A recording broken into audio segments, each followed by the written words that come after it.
from across the globe, I could see from their names. So welcome each and everyone to this Glocal event. So I will introduce myself. I am Nelson. I am the moderator for this session.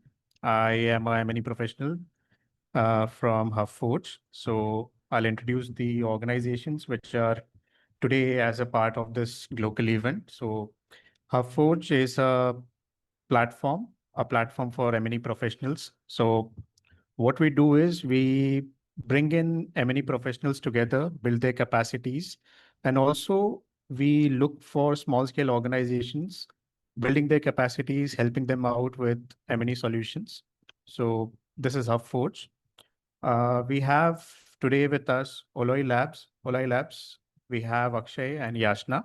So this is a Sorry. Yeah. This is a social enterprise which builds technology,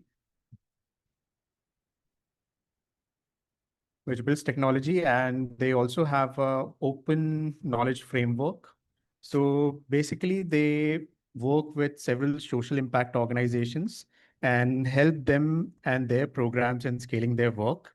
So basically, they do qualitative data intelligence work. So a kind of a qualitative analysis or a qualitative research, which they specialize in. So we have with us Akshay and we have Yashna also with us. So they both are the co-founders. So coming on to Akshay, he is the co-founder of Olai Labs, where he co-leads and design the growth of the open knowledge framework. So which is a platform that helps organization turn stories, field insights, and qualitative research into actionable knowledge. He has over a decade of experience in different thematic areas. He brings in quite a deeper understanding of how complex ground level realities and can inform better decision making into the systems. Uh, Coming on to Yashna, who is our second speaker today. She comes with quite a vast experience across different thematic areas like public health, education, climate. She also looks at the development of the open knowledge framework, which is being used by different NGOs and research teams to collect, organize, and analyze qualitative data at scale. She was an Acumen Fellow, and she often collaborates and networks with quite a number of organizations. So here we are with our panelists. So I'll just set the context on what are we going to talk today and what our panelists will be specifically focusing on.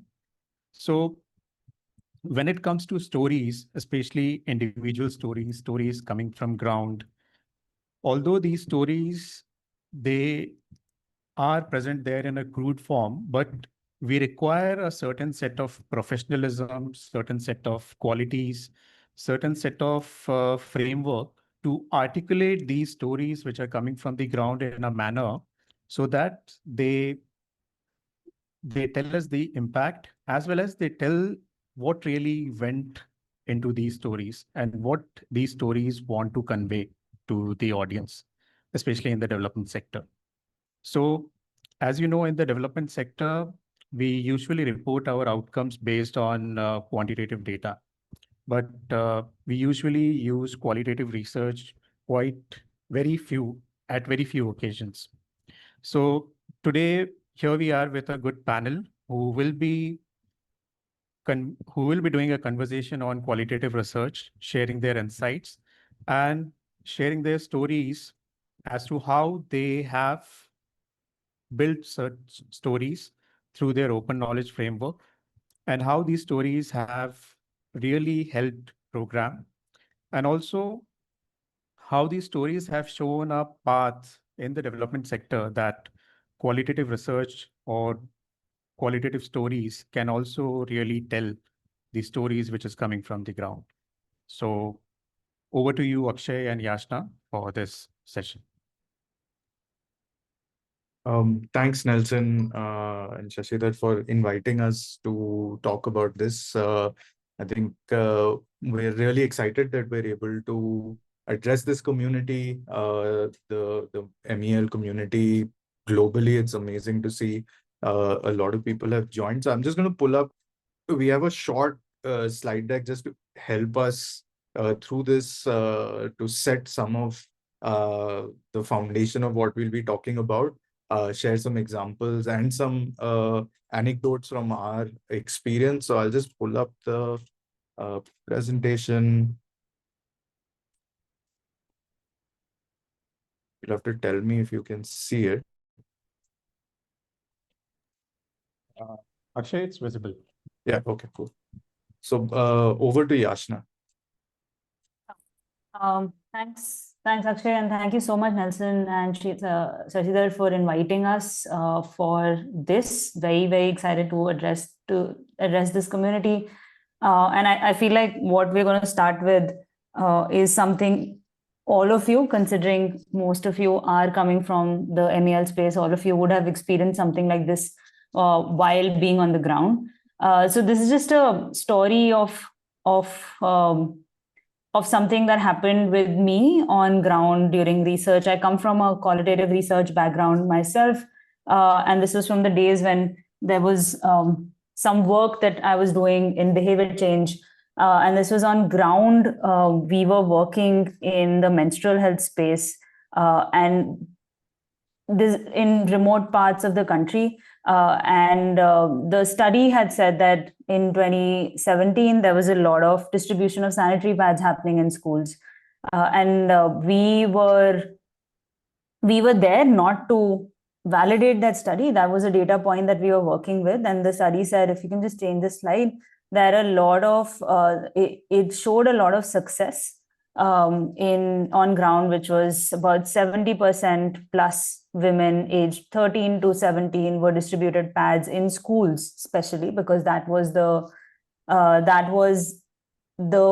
way of access to sanitary pads in the country. And this study came in later, but some results were showed, and what we heard was a lot more than 70% also.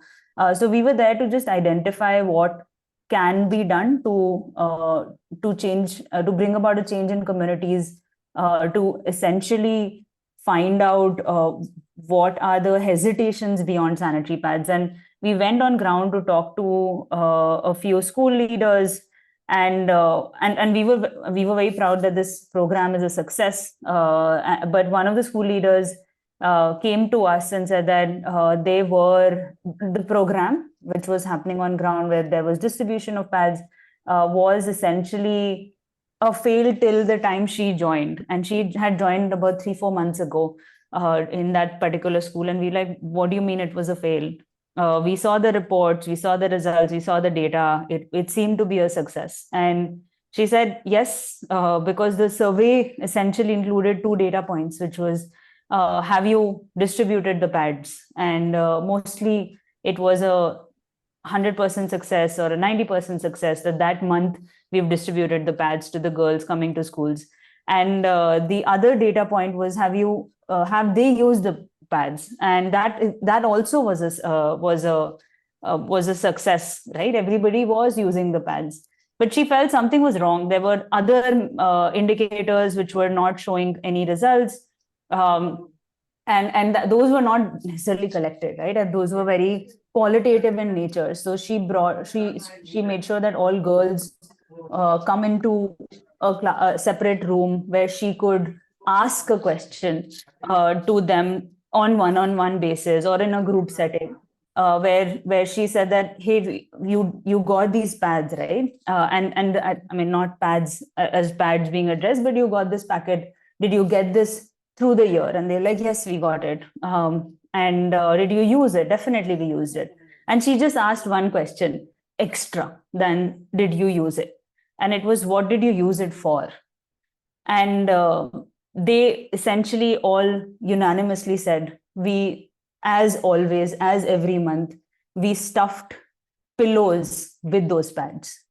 And those pads were never being used. They didn't know what to do with it. They didn't have any other insight, because the principal before them was a male who never actually shared what was happening, what were the pads for. The general teacher setup also was that there were so many factors playing into not being that program a success, but also showing that it's a success. So I think these were some of my reasons for getting into this space a little more, and maybe Akshay can share his and talk through what we are really doing in this space essentially. Thanks, Yashna. So I think Yashna shared a sort of a personal experience of, what brought alive for her, the need to bring in qualitative data, especially in evaluation practices. Just like Yashna, my background is also in design and research. And in 2010, I had been part of a studio where we did this massive kind of, or rather a very deep study, qualitative study, an ethnographic study on understanding why urban community sanitation efforts had failed previously in bastis or low-income settlements in India, in especially in larger cities in India. And based on our findings from that study, an RCT was commissioned in partnership with the Bhubaneswar and Cuttack municipal corporations, where the idea was that a holistic solution that looked at not simply the design of the facilities, but also, incentive systems, business models, operation and maintenance, because our study had gone and created a whole bunch of hypotheses from that, how that could be applied to all together as a solution, but to do it within this evaluative framework of a randomized control trial. And, I was, I guess, bright-eyed out of design school, very, very idealistic. And the experience of a randomized control trial was quite, a massive difference from what I expected in terms of how global development works, because it looked to change people's lives and the communities that one would work with. But it somehow, as a design team embedded in that larger project, that consortium that was doing this project, it felt like we were not allowed to talk to the actual communities, or the communities that would be most affected by those interventions did not have a voice in how it was designed.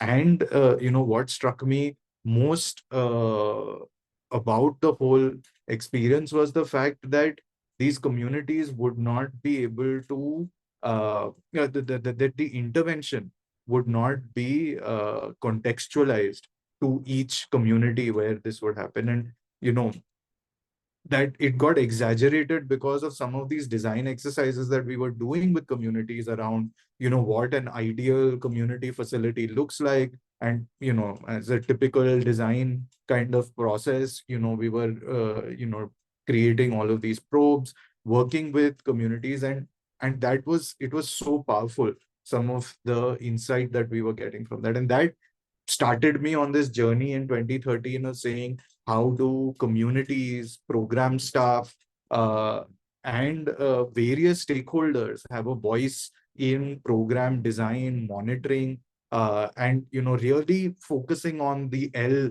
part of the MEL. How do you build loops around learning and the role of qualitative data in that? And so I think Yashna and I had our own journeys. Our other co-founders also had their journeys around technology and design and social impact. And that's where we came together and started Uloy in 2019. And over the last 6 years, we've really doubled down on, thinking about what quantitative data can or cannot do. And our sense has been, because of our experience as consultants and all the collaborations that we've been so lucky to have, is that quantitative data sometimes lacks nuance. It does not have the data required to understand people's context, emotions, motivations, behavior. And behavior change is such a big emergent space, in how we kind of design and understand. And we're not able to see things that we don't expect to see. We aren't able to create space for emergence, within that, within our kind of log frames or design. And this can sometimes lead to misleading conclusions like what Yashna shared. And, we often ignore the unmeasurable. And when I think about that, I think about this classic idea of looking for the keys where the light is. So the gentleman in the top hat has lost his keys, and the cop asks him, what's going on? And did you drop it here? He's like, no, I dropped it all the way there in the dark part of the road, but the light is over here, so I'm going to look here. And sometimes the sense we get is an overt focus on only quantitative data without qualitative data to back it feels like this sort of an experience. And so, I think what we see is that it's a complement. One is not making the argument of one being better than the other, but one feeling empty without the other. Like I have high cholesterol and I can't eat butter anymore, and bread without butter is quite horrible, right? And it feels like that. That's a combination that goes together. It leads to richer narratives, right? And creating ways in which we capture stories as a format and in a continuous way can really help over the period of a program build a much richer narrative around your program. And the biggest thing for us was that MEL is the M and the L, the monitoring and the learning, can really help you do decision making to course correct while a program is playing out. Whereas often our sense is that MEL ends up, because of paucity of time, resources, focus, ends up focusing more on evaluation and trying to make a case for the program working. And we feel that having continuous processes can help that. All of these sorts of ideas, insights, our experiences consulting helped us come together to create the open knowledge framework, which is our platform. And I won't go on about this too much, but just want to share how we kind of brought some of these insights together to create this system where we help, collect data. So how do you do mixed method data capture? So surveys that have both quant and qual, but also, systems on your phone or on through WhatsApp chatbots for collecting stories and really supporting people through that process of story, telling really, and not as a reporting, but really in an open kind of way, and supporting self-serve surveys. And of course, building ways in which we integrate with existing data collection systems like ODK, Kobo, Survey CTO, and then helping people to organize all of that. So bringing all the data together, quantitative surveys, qualitative, you might have, databases that you need to access to bring demographic data that you're not collecting but comes from a database. How do you bring all of that together, having customized sort of taxonomies, tag systems, and then how do you do that coding annotation in one platform, but the analysis along with your quantitative data in the same space. And then also, one would be remiss in 2025 not talking about AI. So how do you kind of support that coding process on a spectrum of completely manual and AI assisted as well? And of course, the whole thing is access controlled. So depending on who the researchers are, clients or funders, how do they look at certain dashboards, or access to data can be much better controlled. And lastly, how do you kind of bring it all together with various kinds of ways to do deep qualitative analysis while bringing quant and qualitative together to build custom reports, to explore, quotes and annotations that one has coded. And, the way that we kind of build very specific points at which one could do AI summaries or question and answer. And the way that's played out, and I'll share one example and I'll invite Yashna to share another. The way that's played out is we, worked with this fairly large project called Nanikali in India, which is an after-schools program to support young girls, as you see in the picture, to continue their education and not drop out. So, make sure that they are able to kind of finish their education. And it's not just around, academic subjects. They also do a lot of activities around sport, etc. And so they were taking on a very major phase of the project was concluding, and they undertook an endline survey using the open knowledge framework. And one, of course, they were using it as a way to move from paper surveys to digital surveys. But what was interesting was, because we had this focus on qualitative data and qualitative data analysis, the team included a lot more qualitative questions. So one of the big things when you study a program like this is absenteeism, right? And so while the quantitative data was being collected on attendance, understanding, patterns in absenteeism, the reasons for absenteeism are a lot tougher. So you could normally, what you would do is, have a question where people have reasons for absenteeism, and you select those reasons. But how do you open it out? And now, one thing that is important to mention is the sample for this was 12,000 after school centers. So if you get this survey data from 12,000 centers, that's a fairly large data set to kind of analyze qualitatively, even if you are able to code it. And this is where, and this is 2023 when we were doing this. And so we were able to late 23, early 24, where we were able to then bring in some of these AI capabilities to be able to summarize and make sense of this fairly large qualitative data. And then when the insights from that, along with various quantitative data, came together, it showed a whole bunch of unexpected reasons why that absenteeism was happening. And it very often wasn't things that we have come to expect now. So that was just one example. I'll kind of invite Yashna to talk about a project that or a collaboration that we're currently working on. Thanks, Akshay.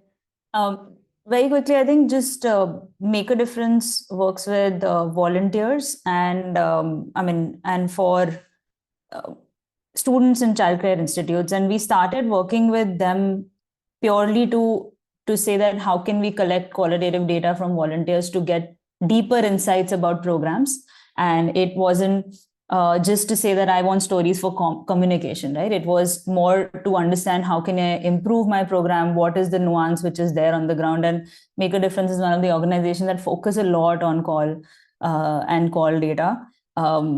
So their idea and how we started was saying, let's just collect stories and let's see how we get that insight from the ground. And some interesting observations came in, but very, very early in the process, we realized that stories in isolation won't do. And there's a lot of data, quantitative data that has been either from the volunteers or from the students, that has been already a part of their process of learning, a process of monitoring and evaluation. And where we are at with them is that what happens when all of this comes together. And we're in the process of building, where we're saying the quant data, which is defined for the purpose of monitoring, evaluation, and growth for the volunteer as well, eventually then supporting the child better. And with that, observing through stories. All of that coming in place, how can at 3 levels, for the volunteer, for the childcare institute in general, to get the insights on the community they're working in, and then for the programmatic design of the entire organization. And we're trying to work on a system which works together, where call and quant comes together for insight for different stakeholders, as well as at different regions. So it's at an entire country level, but also at a state level, and then at a district level or a community level, or where the childcare, where the institute or school is, essentially capturing information at that point and then taking decisions at a community organizer level, and then going into the entire program. So that's what we're trying to do with them. It's still work in progress, but we're very excited about where this goes, because it feels like a lot of the data which can continuously be captured is getting captured for program and decision making. So yeah. And just want to leave at least this part of our presentation with a couple of thoughts that, how do you incorporate more qualitative data into MEL frameworks? And I think one thing that we're noticing partners doing in various conversations is re-looking at surveys, for example, and,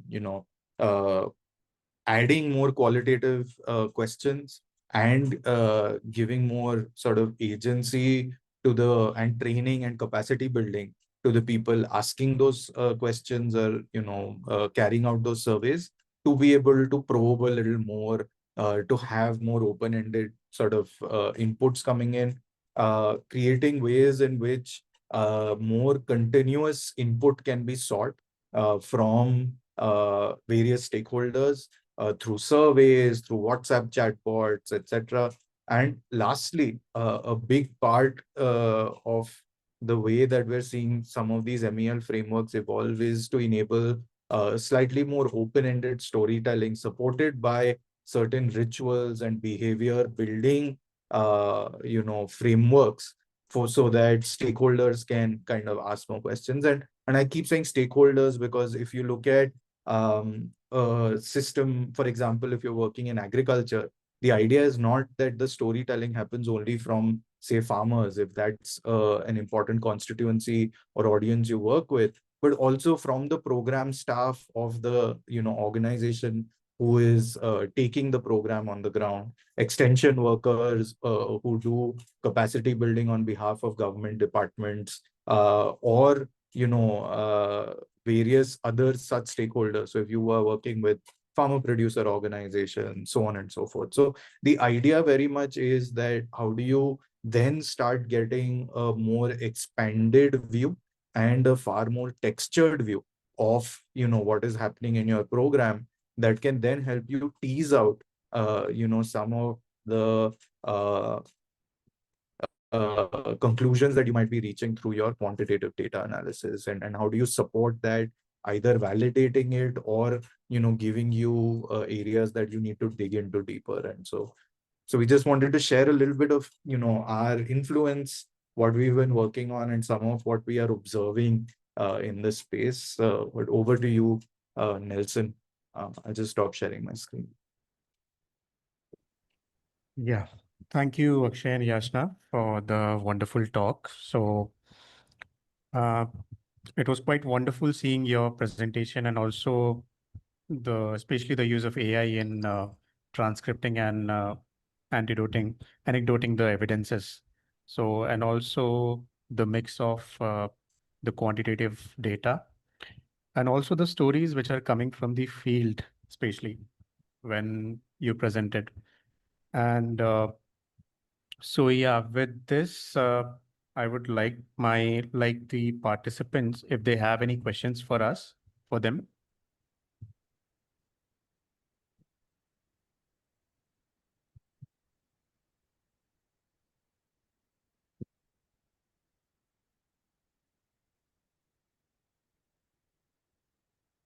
I think by the time somebody asks, I think I can ask one question. So Akshay and Yashna, so I just wanted to know, like, what kind of a challenges did you guys face while collecting the qualitative data from the field? So it can be any project, but specific challenge and the mitigation, how did you mitigate that problem? Maybe I can start off with an example. I think one thing to just clarify is that we don't collect the data, as in that's not the role that we play. Our role is very much in terms of the platform and supporting organizations and being a running mate with organizations so that they can use a customized platform for their programs. So just want to clarify that. But I think one important one is that while we talk a lot about storytelling and enabling storytelling. I think the challenge very much that already might be playing in some people's minds is, how do you get people to do that, right? It's not easy. Like, at least when you're doing a survey, you go out, you do the survey, you get the data, right? You're on the hook to complete a certain number of surveys. But if it is open-ended, people can put a story up or not. How do you do that? And that's where this idea around rituals and building a framework around it comes in. And that's the key, right? Like that, for example, we're doing, we're collaborating with the Global School Leaders, right, which is an organization that works in a number of different countries. And we've been working with them for about just over 2 years. And right at the start, our focus has been in those 2 years to enable storytelling by school leaders, whether they're principals, head teachers, senior teachers in a particular school, to share their experiences, what is working, what are the challenges, how are they facing those challenges. And right from the beginning, I think there's been a very clear understanding that there needs to be a framework for a reason for those school leaders to be sharing those stories. And so, and the Global School Leaders team is just so fantastic at creating those connects and their deep understanding of that audience. And so they've created, these competitions that they run, like, and the platform is called Principal Speak. So there's a Principal Speak award, and then principals are sort of encouraged, activated to participate in that sort of cyclical process. And there's a jury, the best entries get a prize. So that's sort of one way that they're doing it. And the other big thing is that, because it's multilingual, principals are telling the stories in their language, but you're also able to read it in your own language. So principal in Indonesia is able to read a story written in Spanish in Bahasa Indonesia. And that has led to a lot of sort of cross-learning and interaction and engagement. And so when you read, you interact, you want to share a little more. So that's sort of one thing that we've observed as an example that I can share. Yeah, thank you, Akshay. So we have about 2 questions. I think one is with respect to the open knowledge framework. So I think Yashna has answered it. So second is from Shraddha. So her question is, how do you ensure that the qualitative data is reliable and is not affected by bias? This is the first question. Second question is, what are the open source tools to effectively analyze qualitative data?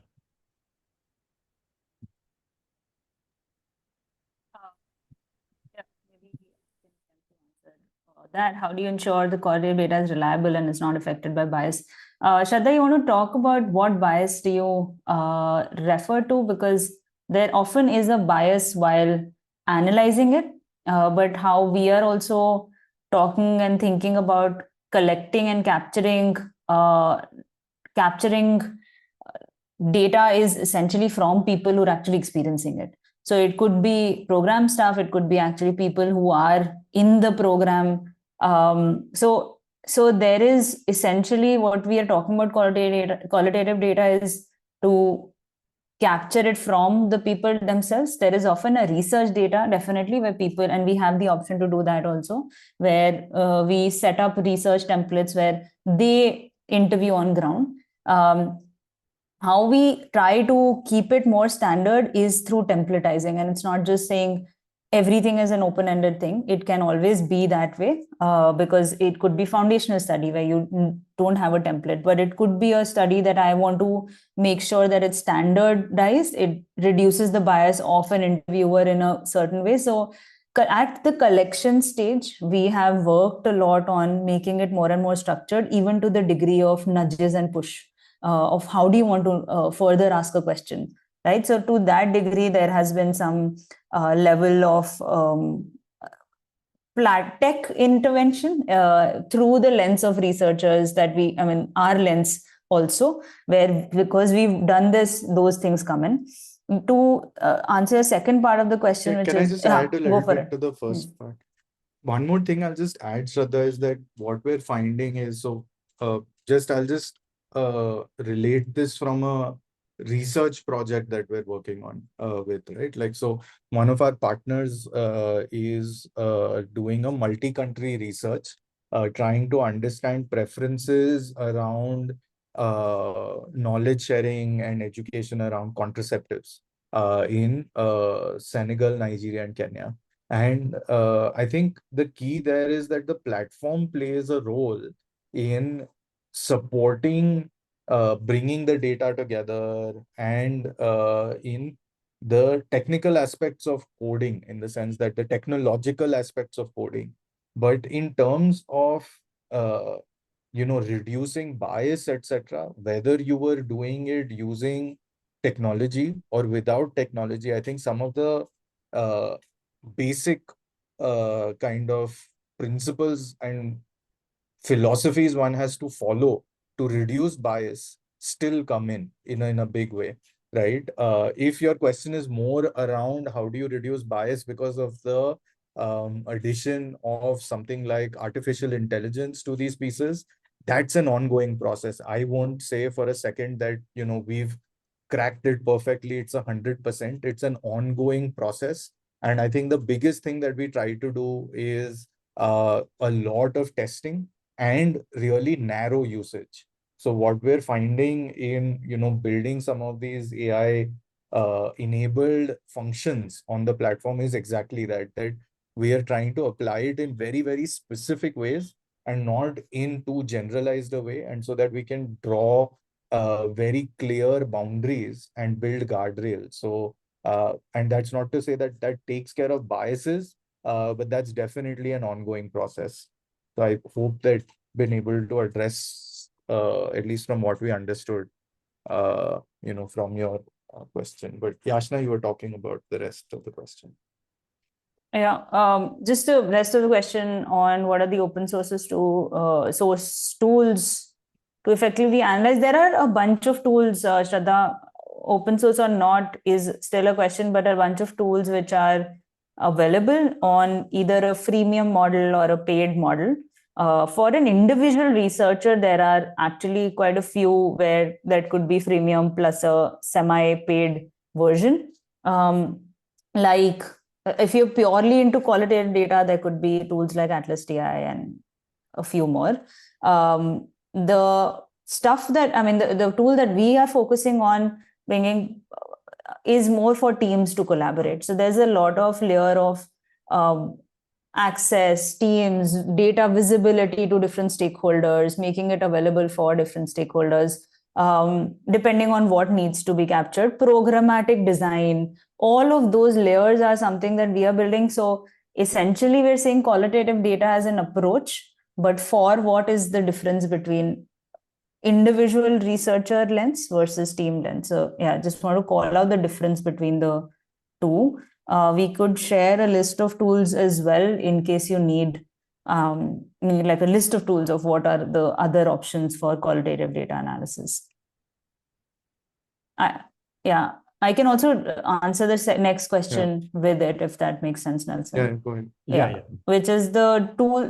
So the open knowledge framework is integrated with, it has language support in two different ways. One is for reading a template or a form in the language of a program staff, that their language, we configure it to whatever language they can speak to, or they can read by a little bit of manual intervention, because that's where we don't want a Google or AI or regular translated engines to do the translation, because that's really sensitive in terms of it can't be a word here and there. We want to make sure they really get it. That's where we work with our partners. So like Make a Difference, like Nandi Foundation, they would be with us in working with the program teams, and they give us some translations and we sync it up.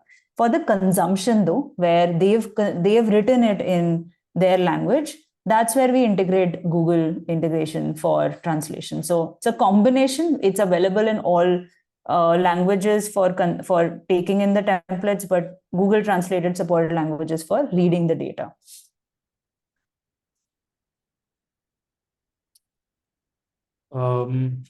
I think Nidhi's question, the beauty of qualitative MEL lies in its context, richness, and case-by-case uniqueness. Agreed. But that also hinders generalize. I guess everybody can read that word because I can't say it. How do tech-enabled tools help with this?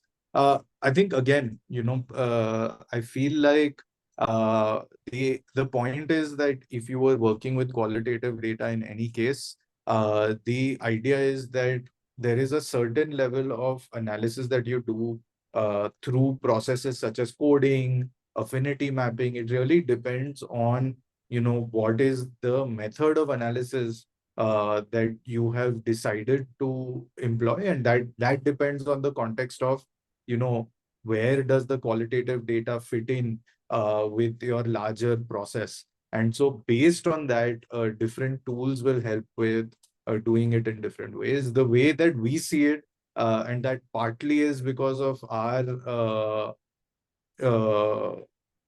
that is partly our background also, is what excites us is the fact that you can use systems like coding, etc., to kind of uncover themes, but then be able to dive back in so that you don't lose the context. So you're able to generalize to a certain degree, or to kind of see the larger patterns, but then be able to dig deeper into the actual data, or looking at the larger patterns, but then segmenting, breaking it down based on, demographics or regional kind of specifics that you might want to get into. So I think that's the way we kind of see that. Yashna, you want to take a stab at that? Or?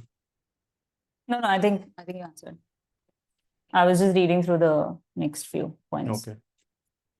I think David's question is a follow-up on the coding and the affinity mapping.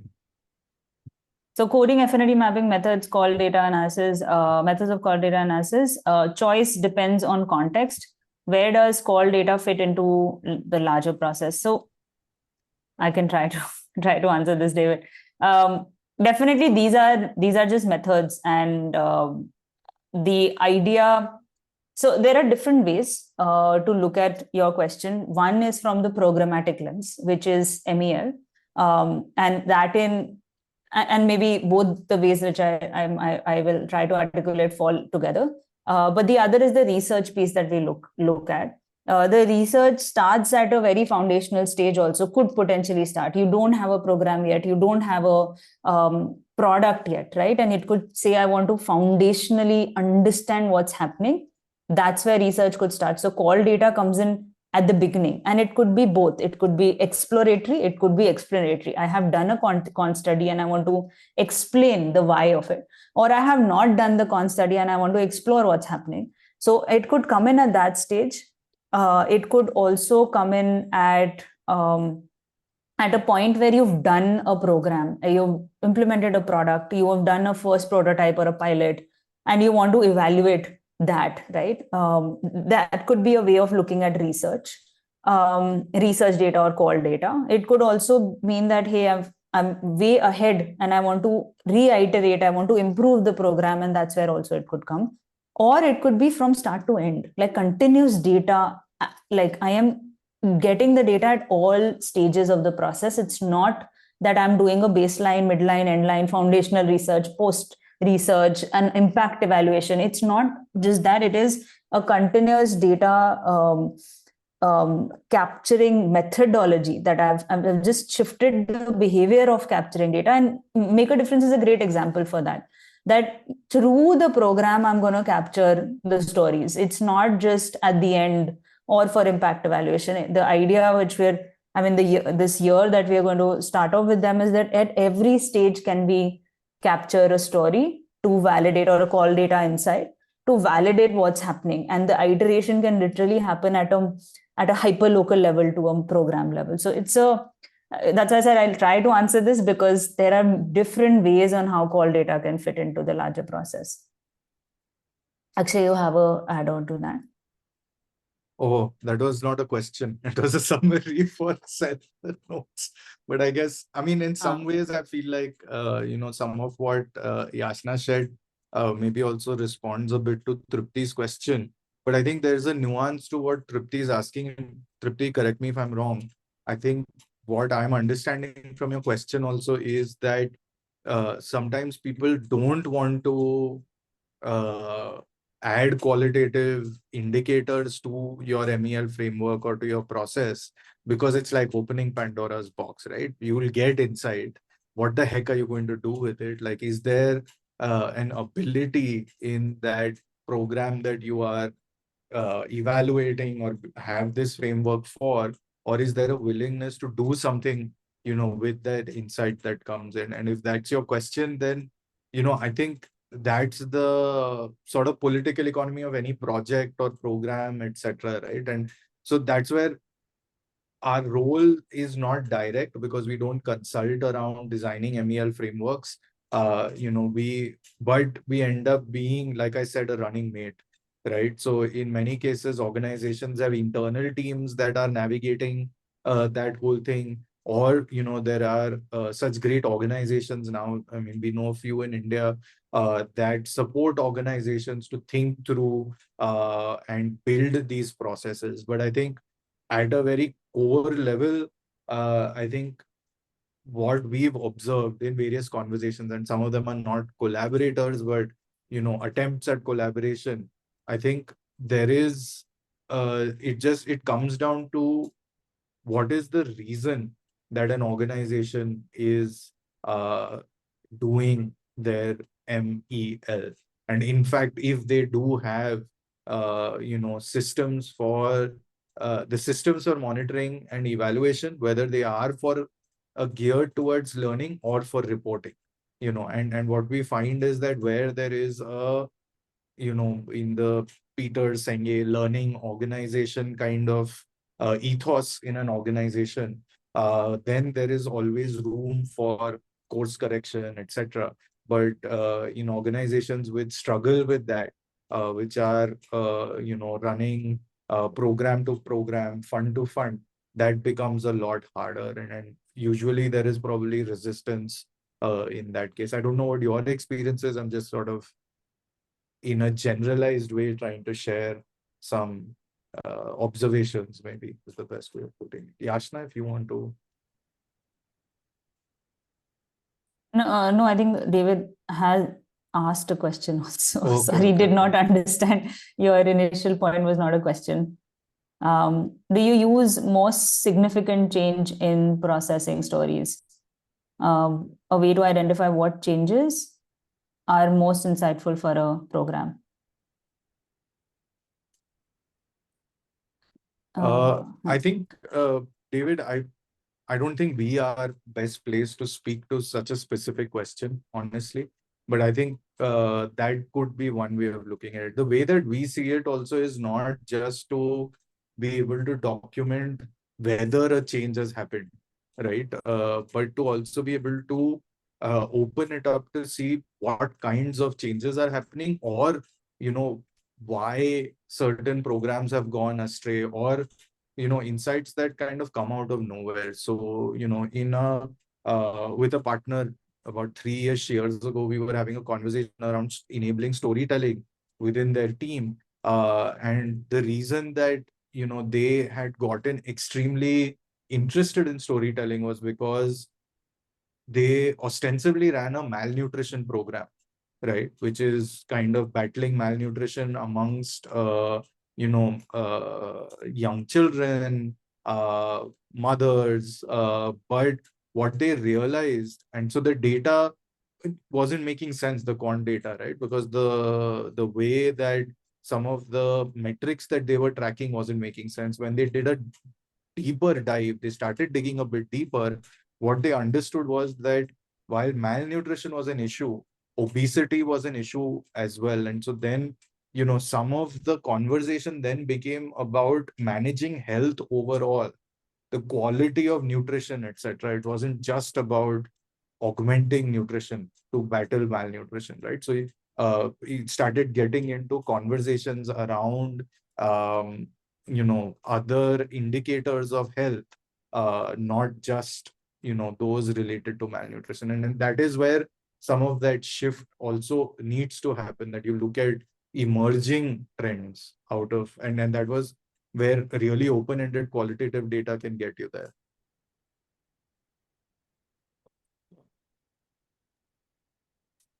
Yeah, so thank you, Akshay, and thank you, Yashna, for taking up all the queries. And Yashna has also shared the link to the open source tool, the framework. It's already there in the chat. So because some of them, they were asking for a demo and all, or they also wanted to see how these tools look like. So the link is already there. So yeah, and I think we're always open to having a conversation as well. Like a follow-up, we have our email IDs up on the screen, so you could definitely write to us and we can set up something longer. Yeah. Thank you, Yashna. Yeah. So guys, you can take up these emails and maybe whatever queries you have or whatever interesting thoughts you have, you can share with them.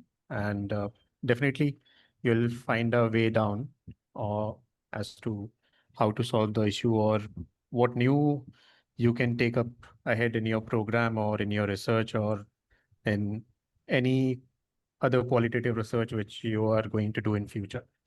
So with this, we will close today's session. So first and foremost, I would like to thank all the participants. We had quite a good number of participants today for this session. So thank you, folks, for joining us from everywhere. Uh, and also a special thanks to both Akshay and Yashna for coming and joining with us for this particular session and for their insightful thoughts and also the real life examples which they gave us from their projects. So it was quite a good learning for me as well. A lot of new methods and also a very good way of presenting as well, which I'll be taking from you, both of you guys. Uh, because usually, just I'll be quick. Usually we fill the PPT with words and all those things, but you guys came up with a very good idea of just a picture and then with a story. So yeah, that was quite good and quite fascinating. So thank you and thank you guys. So have a good evening. So with Thanks this, to we'll everyone who close. joined and Yeah, the really superb questions. So yeah, I hope everybody has a nice weekend. Yeah. Thank you. Thank you everyone Thanks. for staying up. Bye. Bye. Bye. Thank you. Thanks, Nelson. Thank you. Thank you.